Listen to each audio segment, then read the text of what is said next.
Hi friends, உருளைக்கிழங்கு வச்சு இன்றைக்கி ஒரு ஈஸியான ரெசிபி தான் பார்க்க போகிறோம்.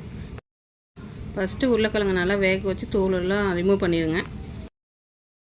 வேகும் போது உப்பு சேர்த்துக்க வேண்டாம். அதுக்கப்புறமா நல்லா மசித்து எடுத்துகிட்டு அதுக்கப்புறமா உப்பு சேர்த்துக்கோங்க. கட்டி இல்லாமல் நல்லா பொறுமையாக மசிச்சுக்கோங்க.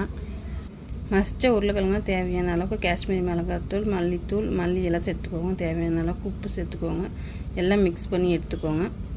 நார்மல் சப்பாத்தி விட கொஞ்சம் பெருசாக தேய்ச்சி எடுத்துக்கோங்க. நம்ம மிக்ஸ் பண்ணி வச்சுருக்கிற மசாலா எடுத்து அதை ஃபுல்லாக அப்ளை பண்ணிவிடுங்க. சென்டரில் ஒரு கிளாஸ் வச்சுட்டு சுற்றியும் அப்ளை பண்ணிவிடுங்க. ட்ரையாங்கிள் சைஸில் கட் பண்ணி ரோல் பண்ணி எடுத்துக்கோங்க. செஞ்சு வச்ச ரோலை நல்லா பொன்னிறமாக ஆகிற வரைக்கும் நல்லா ஃப்ரை பண்ணிக்கோங்க. அவ்வளோதான் ஃப்ரெண்ட்ஸ், சூப்பரான ஸ்நாக்ஸ் ரெசிபி ரெடி. மறக்காமல் ட்ரை பண்ணி பாருங்கள். வீட்டில் இருக்கிறவங்க எல்லோரும் விரும்பி சாப்பிடுவாங்க.